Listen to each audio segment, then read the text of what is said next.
I wish I were chilling out like all of you, having no care in the world and whatnot. Nah, I'm joking. I'm pretty chill myself.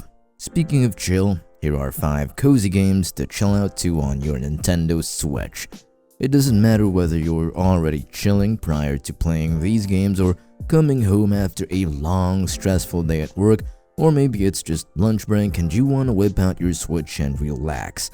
These games are sure to put your mind at ease. So, first up we have Little Kitty, Big City.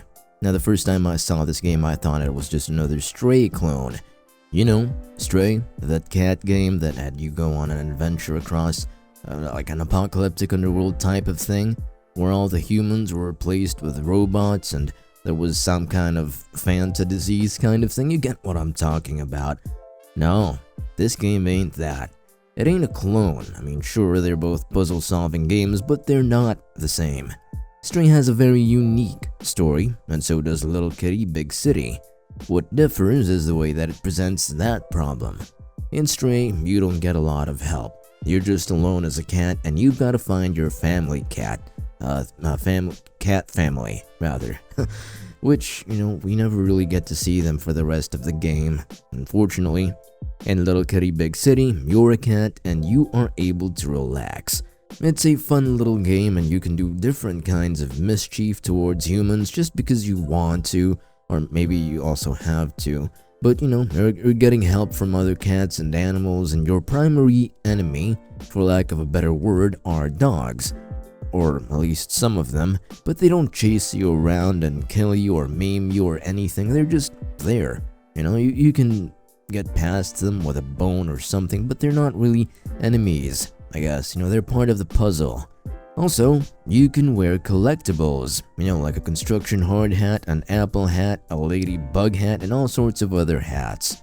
Although there's a mechanic that your cat is, afraid to go on water, but you're gonna get over that anyway.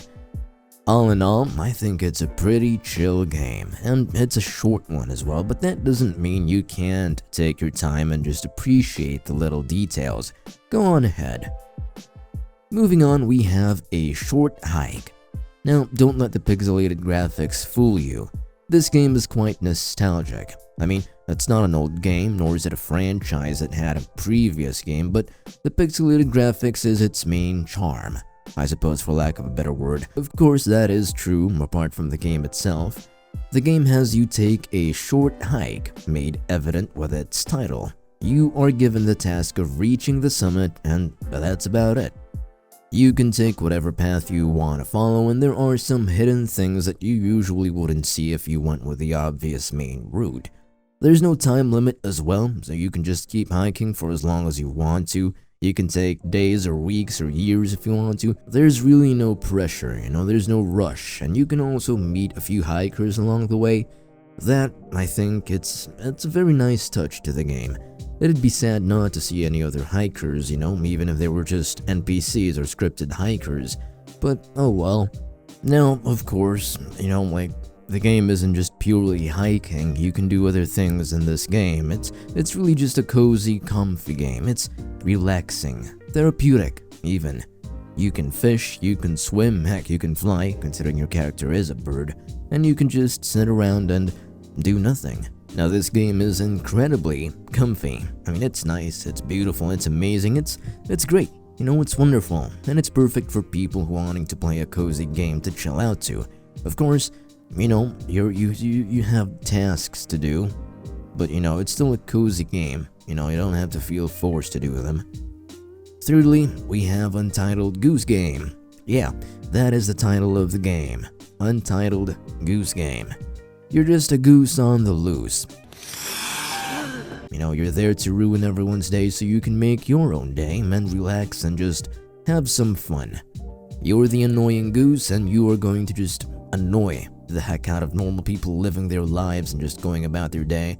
You can steal items, take them and put them somewhere else, get them wet. It doesn't matter at all.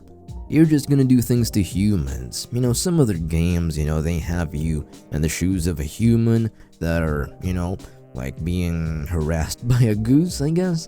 I mean, you get the idea. This time you're the boogeyman. Not literally. It's a fun little game if you're feeling a bit mischievous, and it's literally not even that expensive. You can buy this game if you're just bored. Keep it, do whatever you want in the game. It absolutely doesn't matter, because at the end of the day, at that price point, it's just pure fucking fun. It's just a steal. Of course, you can't forget the dedicated honk button to annoy the ever-loving shit out of humans.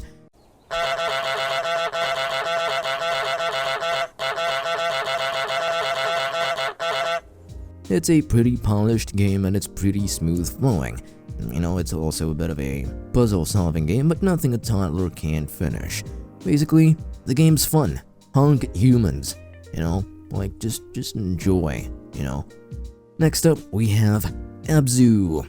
Now, I like this game a lot, you know, it's both educational and cozy. Less on the educational part and more on the cozy part, though. You're a diver, but not really a human diver, more like a humanoid cat robot diver. It's a very pleasant and charming game. It's breathtakingly beautiful, you know? The game is set on a water world filled with fish and all that stuff. There's no, like, lore. There's no, like concrete lore around it. But there's loads of different creatures in the game, and you can learn a bit about them, and their appearances are pretty great by themselves. And they're not just any kind of sea creatures, by the way. They're, you know, like actual sea creatures that you can find on Earth. You know, like aquatic animals that you can find on Earth. You can learn about them on this game here, but, you know, not like extensively, but they're there. Now, it's not an open world game, as it's more of a linear story that, you know, you can finish in a few hours or less, but nevertheless, it is a very beautifully made game. The graphics aren't to laugh at, the story is subtle yet very profound in the way. The game is just absolutely beautiful, like a chef's kiss. You know, there's no dialogue in-game, and there are no textual clues as to the story of the game. The story is told, instead, you know, through murals or ancient paintings on the walls in some sections of the game. As you go through the game, you'll find and come across different creatures, and it's very fun, exciting, it's relaxing, and, you know, it's a cozy game, but there are moments of surprise, but, you know, those surprises are often not really too bad. You know, they fit well into the game. So I think it's a pretty lovely game altogether. All over. Everywhere. Or overall. Overall, yeah, that's the word I was looking for. Alright. Anyway, lastly, moving on, we have Townscaper. I know what you're thinking. What the hell am I thinking? Townscaper on first place, it's at best this is second or third place, but hear me out. Townscaper is pure chill. You have a grid system with which you can place blocks on, and then place blocks on those blocks, and maybe place blocks of different colors to make lighthouses or other sorts of buildings. You know, it's a very varied game. You can also make gardens and whatnot. If you like taking your time perfecting your little city and just changing up the colors and making it look like a functioning city, then you can go ahead and do that. There is practically not much of a limit when building. Another thing that I forgot is there aren't really quote-unquote people in the game, so you don't have to micromanage people and their needs. You literally just build a town with blocks of different colors through a unique grid-like system, and you just drop it once, you get your fill. You know, it's a very accessible game. It's extremely chill, and I found the sounds to be therapeutic myself, and by that, I mean the sound of deleting a block or placing a block. It's relaxing. Everything is just relaxing about the game. It's a really great time sink as well when you find yourself bored from time to time. And so that does it for the cozy games that I found myself enjoying. If you liked the video, why not leave a like and subscribe, and maybe comment your own suggestions in the comments below. If you're also interested in these games, you can take a look at the links in the description below to get those games for a great deal. I'll see you all next time.